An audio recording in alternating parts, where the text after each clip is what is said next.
Danes želim govoriti o veri Boga, ki dela čudeže. Vsi potrebujemo čudeže, saj se znajdemo včasih v situacijah, ko sami radi rečemo, samo čudež me še lahko reši. Za Boga čudeži niso noben problem. Problem je pri nas.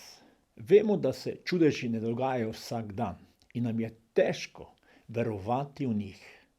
Zato ponavadi v njih ne verujemo, seveda pa si s tem lahko zapremo vsa vrata za čudeže v našem življenju. Dejstvo je, s čim se ukvarjamo, učimo, sprejemamo, vsrkamo vase v našem življenju, vpliva na našo rast in razvoj. Če živimo v okolju, družini, kjer se ne govori ali ne uči, da so čudeži možni, bodo naša srca ostala mrtva in zaprta za čudeže. Jezus je to ponazoril z zgodbo o sejalcu semena. Lahko rečemo, da je Jezus učil na poseben razumljiv način. Pri svojem učenju je uporabljal zgodbe, ki jih imenujemo prilike. Prilike so zgodbe iz vsakodnevnega življenja, ki ponazarjajo neko globoko resnico. Jezus je besede želel vtisniti v zavest svojih poslušalcev. Prebrali bomo eno od znanih prilik, to je prilika o sejalcu. Zgodba pripoveduje o kmetu, ki je šel sejat seme. Takrat jim je veliko povedal v prilikah. Dejal je: sejalec je šel sejat. Ko je sejal, je nekaj semena padlo v pot. Priletele so ptice in ga pozobale. Drugo seme je padlo na kamnita tla, kjer ni imelo veliko prsti. Hitro je pognalo, kjer ni imelo globoke zemlje. Ko pa je sonce všlo, ga je ožgalo in kjer ni imelo korenin, se je posušilo. Spet drugo je padlo med trnje in trnje je zraslo ter ga zadušilo. Druga semena pa so padla na dobro zemljo in so dajala sad, eno 100-ternega, drugo 60-ternega in spet drugo 30-ternega. Kdor ima ušesa, naj posluša. In potem je Jezus tudi razložil to priliko. Poslušajte torej pomen prilike o sejalcu, ker k vsakemu, ki posluša besedo kraljestva in je ne razume, pride hudič in mu ugrabi, kar je vsejano v njegovo srce. Ta človek je tisti, ki je vsejan ob poti. Na kamnita tla je vsejan tisti, ki posluša besedo in jo takoj z veseljem sprejme. Nima pa v sebi korenine, ampak je nestanoviten. Ko nastanejo zaradi besede stiska ali preganjanje, se takoj pohujša. Med trnje vsejan je tisti, ki posluša besedo, toda posvetna skrb ali zapeljivost bogastva zadušita besedo in postane nerodovitna. V dobro zemljo vsejan pa je tisti, ki posluša besedo in jo tudi dojme. Ta zares obrodi in daje sad, ene 100-ternega, drugi 60-ternega in spet drugi 30-ternega. Prilika govori o semenu kot Božji besedi in o tem, kako jo ljudje sprejemamo. Semena, ki so jih pozobale ptice, predstavljajo ljudi, ki niso nikoli zares sprejeli Božje besede. Semena, ki so padla na kamnita tla, predstavljajo ljudi, ki Božjo besedo z veseljem sprejmejo, toda ko pridejo stiske, težave ali preganjanje, odpadejo od Boga, ker nimajo globokih korenin. Seme, posejano med trnje, so tisti, ki besedo sprejemajo, a jih prevzamejo skrbi ali zapeljivost bogastva. Njihova življenja ostanejo nerodovitna in brez sadov. Seme v dobro zemljo pa predstavljajo posameznike, ki Božjo besedo poslušajo in dovolijo, da vpliva na njihova življenja in obrodijo sad. Božja beseda je Sveto pismo, ki nam govori vse o Bogu, Jezusu, Svetem Duhu, delovanju Boga danes med nami. In velika tema v Svetem pismu je, da Bog dela tudi čudeže in jih želi delati v našem življenju. Jezus ni Božje besede učil samo zaradi tega, da bi imeli več znanja o Bogu, ampak da bi Boga tudi doživljali v našem življenju. Ko beremo ali poslušamo Božjo besedo, je njen namen, da rastemo v veri in vse bolj zaupamo, verujemo Bogu. Podobno je tudi, ko govorimo o čudežih. Da lahko začnemo verovati, da so čudeži možni, moramo o njih najprej slišati in v Jezusovem delovanju jih vidimo zelo veliko. Kaj je sploh čudež? Dogodki na tem svetu potekajo po principu vzrok-posledica. Pomlad, poletje, jesen in zima se leto za letom vračajo. V naravi vladajo določeni zakoni po ustaljenem redu. Ker pa je Bog avtor in stvarnik, lahko spremeni danosti, ki jih je ustvaril. Potem se zgodi osupljivo. To imenujemo čudež. Vendar je za Boga to nekaj vsakodnevnega. Za nas pa seveda nemogoče. Čudež. Ko je Jezus živel na zemlji, je storil veliko čudežev. Ozdravljal bolne, z malo kruha in ribami nahranil tisoče ljudi, v trenutku pomiril vihar, obujal mrtve. Kakšna je bila reakcija ljudi v Jezusovem času, ko je storil čudež? Lahko rečemo isto, kot je tudi naša danes, ko se zgodi čudež. Poglejmo primer.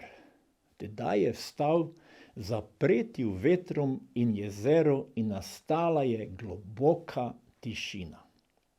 Ljudje pa so se začudili in govorili, kakšen človek je ta, da so mu pokorni celo vetrovi in jezero. Kaj se vedno zgodi, ko se zgodi čudež? Vsi se čudimo. Tako je bilo v Jezusovem času, tako je danes. Poglejmo zdaj nekaj korakov, ki nam pomagajo odpirati naša srca, da začnemo verovati, da so čudeži možni. Odločimo se, da bomo dobra zemlja za Božjo besedo. Ko jo slišimo, jo trdno sprejmimo v svoja srca, da prinese sad, kot smo slišali iz prilike o sejalcu semen, ki je padla v različne vrste zemlje. Mogoče bo že takoj na začetku odreagiral, to ni možno, to ni res. Ne dovolimo, da nam karkoli ukrade besedo, da je ne bi sprejeli ali razumeli. Imejmo odprti razum, da slišimo besedo in srce, da se zasidra van. Ko poslušamo ali beremo besedo, je dobro, da se umirimo in skoncentriramo, kaj nam govori Božja beseda. Preberemo eno od velikih obljub, ki jih je povedal Jezus. In glejte, jaz sem z vami vse dni do konca sveta. Jezus je te besede povedal svojim učencem, preden jih je zapustil in odšel nazaj v nebesa. Učenci so imeli veliko privilegij živeti skupaj z Jezusom in se od njega učiti in tudi gledati mnoge čudeže, ki jih je delal. Toda zdaj je prišel trenutek slovesa, ko bodo učenci ostali sami, brez svojega učitelja. Toda Jezus jim je dal obljubo, da bo z njimi po Svetem Duhu v njihovih srcih. Torej ni vzroka, da ne bi mogli doživljati čudežev, kot so jih doživljali v dneh, ko je Jezus bil z njimi na zemlji. Bog se ljubeznivo in neposredno želi vključiti v naše življenje. Saj pravi, da so nam celo lasje na glavi prešteti. Vam pa so celo vsi lasje na glavi prešteti. Jezus je povedal te besede, ko je učence učil, da bodo šli tudi skozi težave, stiske, preganjanje, ker so njegovi učenci. Toda naj se ne bojijo, saj so jim celo lasje prešteti. Kaj je v bistvu s tem hotel povedati Jezus? Da pozna vsak mali in veliki del našega življenja obstoja in je z nami.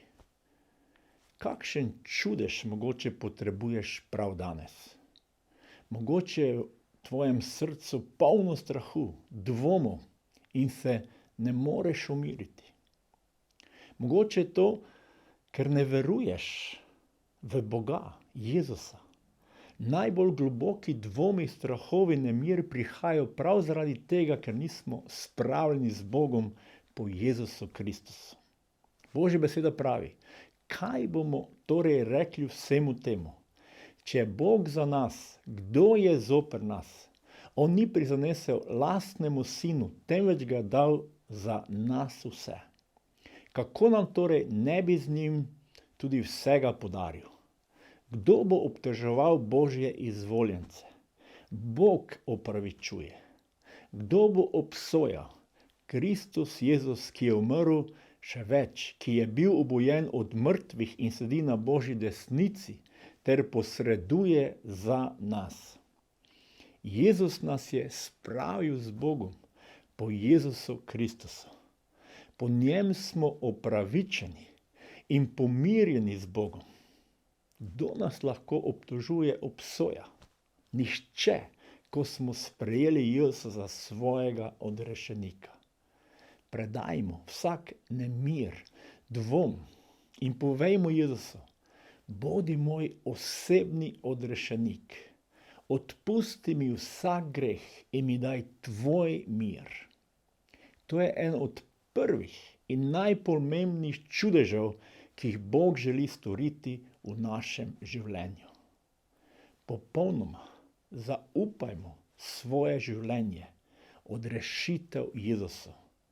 Saj nas je Bog tako ljubil, da je dal svojega sina, ki je umrl za naše grehe, in v njem imamo mir.